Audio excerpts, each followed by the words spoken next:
Firefly didn't just show up in 2002, it crashed onto TV screens like a rogue ship and instantly built a fierce cult following. What started as a rough, low-budget space, Western quickly turned into something fans refused to let go of. At the center was Nathan Fillion's Captain Mal Reynolds, backed by Gina Torres as the unshakable Zoe Washburn, and Alan Tudyk bringing sharp humor as Wash.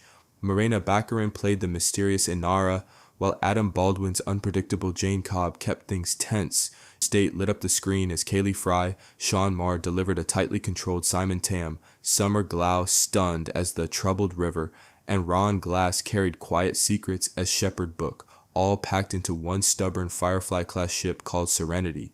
Then just like that, Fox pulled the plug after only 14 episodes, and fans were left stunned. Still, the story didn't die, it only got louder. Here are 10 surprising facts about Firefly. Before we aim to misbehave, hit like and subscribe so you don't miss more deep dives into classic TV that just won't stay buried. Number 1. Those Alliance troopers weren't rocking brand new gear. They were stepping out in recycled armor from a whole different war. The Alliance's foot soldiers, those clean, intimidating figures in full body armor, didn't actually start on Firefly at all. They had already seen action before.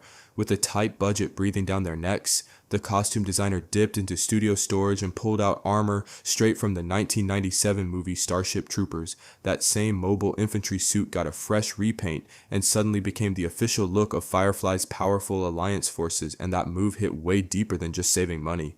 In Starship Troopers, that armor carries heavy meaning, sharp, polished militarism hiding darker themes like control and propaganda. So when Firefly reused that exact look, it quietly brought all that energy along with it. And if viewers didn't recognize where it came from, the vibe was loud and clear. This was strict, unified power dressed up in sleek, flawless armor. What started as a budget fix turned into a slick, hidden message about the kind of force the Serenity crew was constantly trying to escape. Number 2, Serenity wasn't some fake chopped up set. It was a fully built, walkable ship you could actually move through. Most sci-fi shows piece their ship interiors together like a puzzle, with disconnected rooms that only look connected on screen, but Firefly went all in and built Serenity as one continuous space across 2 sound stages. The cockpit flowed right into the lounging galley, leading down to crew quarters, the cargo bay, and all the way to the engine room. No tricks, no shortcuts. The cast could literally start at the pilot's chair and walk straight through the ship in real time, ending up at Kaylee's hammock without a single cut. That kind of layout wasn't just cool, it changed everything. It made the ship feel real, lived in, like an actual home instead of a set. The actors knew every corner, every step, how long it took to move around, even how sound carried through the halls. That level of detail gave Serenity a heartbeat. But here's the painful part. When the show got canceled early, that entire set was torn down piece by piece. Then when Serenity the movie got the green light, the team had to rebuild it from scratch using the original blueprints. That's how important it was. This wasn't just a backdrop, it was a full-on character, with a layout as real and consistent as any member of the crew. Number 3, Nathan Fillion didn't just play Mal, he straight up rewrote him with 4 ad-libbed words that fans still quote to this day. The iconic line, "Big damn heroes, sir," drops right after Mal and Zoe storm in to rescue Simon and River from a brutal situation, and it instantly became legendary. You've seen it everywhere, on shirts, posters, all over fan spaces. It basically sums up the crew's whole attitude in one shot. But here's the twist, it was never in the script.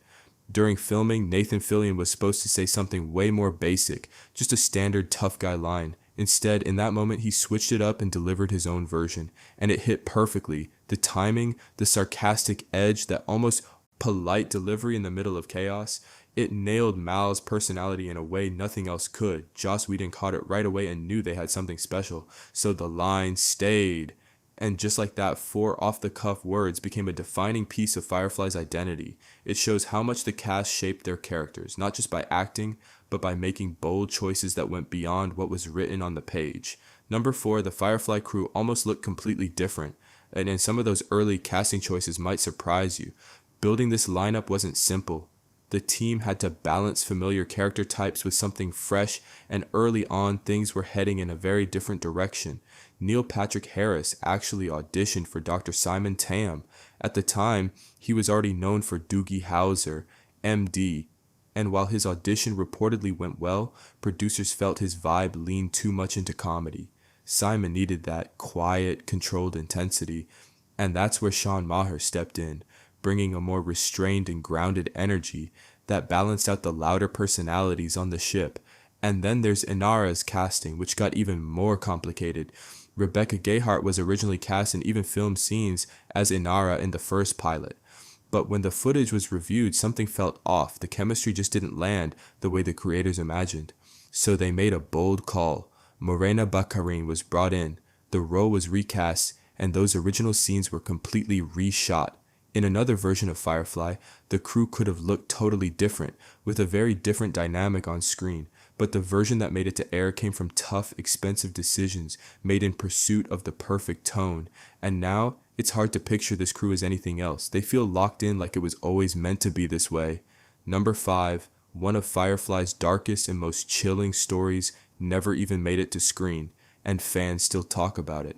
Among the unproduced scripts, one stands out big time, often called Dead or Alive. This episode was set to dive deep into River Tam's past at the Alliance Academy, and it wasn't going to hold back. We're talking about the full nightmare, experiments that shattered her mind, other students who didn't make it, and the brutal conditioning that turned her into both a weapon and a risk. The tone wasn't your usual space adventure either. It was planned as straight-up psychological horror, tight spaces, eerie vibes, and a constant sense of dread creeping in from every corner. It wasn't about action. It was about getting inside River's head and showing just how messed up things really were. This episode could have completely changed how viewers understood her and raised the stakes of protecting her to a whole new level.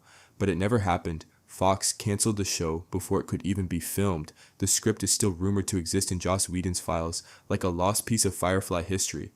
And to this day, it stands as one of the biggest what could have been moments surrounding the series. Number 6, the word summer turned into an inside joke that took over the entire set, and it came from a very real struggle. On most shows, messing up a line or missing a cue is just awkward and quickly brushed off, but on Firefly, they flipped it into something hilarious and unforgettable. Anytime someone slipped up, the cast would shout summer, and it stuck. The joke started with Summer Glau, who played River Tam. Her lines weren't easy at all. They were packed with broken phrasing, hidden meaning, and intense physical acting all at once. Getting through that smoothly, especially under tight filming schedules, was seriously tough. Early on, she had a few stumbles, and instead of making it uncomfortable, the cast turned it into a shared joke. But here's what makes it even better. It wasn't about calling her out. It became a team thing. Whether it was a seasoned actor or someone new, if they messed up, Summer echoed across the set. It was their way of saying, yeah, this is hard and everyone's in it together. The joke didn't fade when filming ended either. It followed them beyond the show. Cast members still bring it up at conventions, keeping that bond alive. It's a small but telling glimpse into how tight this group really was, playful, supportive, and always looking out for each other, even while laughing. Number 7, the roots of Firefly's story go way deeper than space battles. They're tied straight to the scars of the American Civil War. The world doesn't feel random or generic, and that's because it isn't. Joss Whedon pulled heavy inspiration from The Killer Angels, Michael Shara's novel about the Battle of Gettysburg, and reimagined that conflict out in space. What you're really watching is a kind of Reconstruction era, but not on Earth, out in the black. The Independents, better known as the Browncoats, are the losing side of that war, while the Alliance stands tall as the power that took control. The fighting may be over, but the damage didn't just disappear, it stuck with everyone. Malcolm Reynolds isn't just a captain, he's a former soldier who lost everything, trying to hold on to some kind of personal code while living on the edge of a system he doesn't trust. Zoe, right beside him, shares that same history, that same pain, and that unspoken bond of surviving something that changed them forever.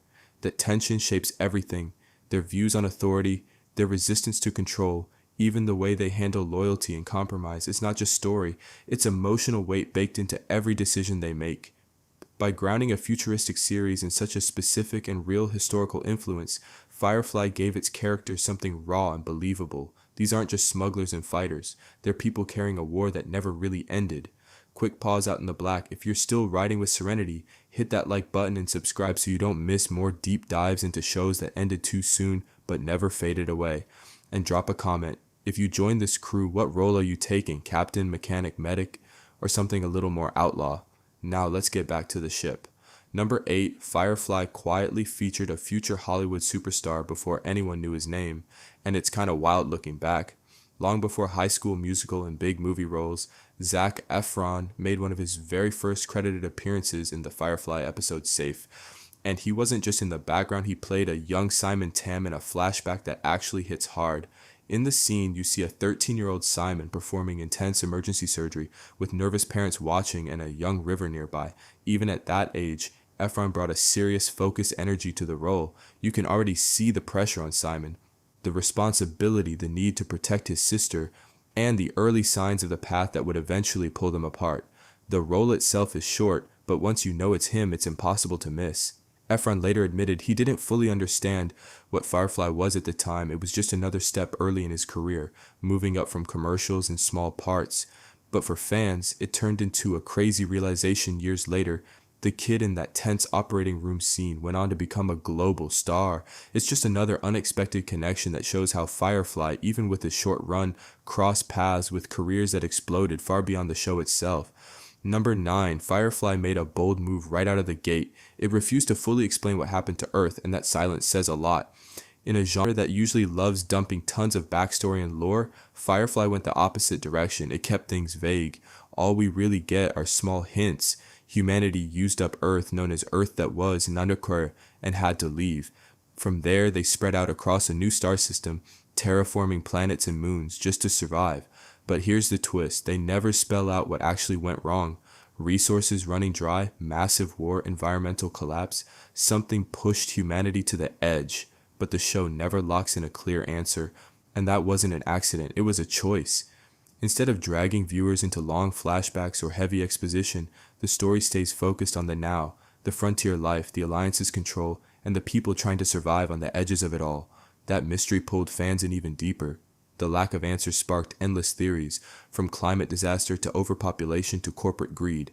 Every possibility fits, but none are confirmed. Earth becomes less of a place and more of a legend, a distant before that shapes everything without ever taking center stage. By holding back instead of over-explaining, Firefly proves something powerful. Sometimes what a story doesn't say can hit even harder than what it does. Number 10, Firefly didn't just stay on TV, it literally made it to space. In 2007, astronaut Stephen Ray Swanson brought something unexpected with him on a mission to the International Space Station, a set of Firefly DVDs and the Serenity film. Floating more than 250 miles above Earth at around 17,500 miles per hour, he watched the crew of Serenity right there in orbit. Swanson viewed the show on a laptop inside the station's cupola, one of the most breathtaking observation points humans have ever built, and that detail makes everything hit differently. A series about life on the edges of space, canceled before it even had room to fully grow, ended up being watched from actual space with Earth spinning quietly in the background, the very kind of view Firefly itself imagined leaving behind. There's something almost surreal about it. A browncoat watching Mal and his crew drift through the black while orbiting the real Earth adds a layer of meaning no one could have planned. It became a powerful symbol of just how far the show traveled beyond its short run, turning a canceled series into something that literally reached the stars. Firefly never had time to disappoint. It came in fast, burned bright, and vanished too soon, leaving behind a trail of details fans still piece together. Instead, it left a whole constellation of moments that still connect across the verse. It moved fast through cancellation, but what it left behind still feels alive in every rewatch and fan theory floating through the black. Thanks for watching these 10 strange, funny, and quietly moving facts about Firefly. If this trip back to the ragged edges of Alliance space brought back memories of first discovering the show or convincing a friend to finally watch it, like, subscribe, share, and drop a comment telling us which detail hits you different. It's a strange, powerful little universe that still pulls people back in years later. If Firefly ever pulled you into its orbit, let us know what stuck with you, and until next time, keep watching Back Before.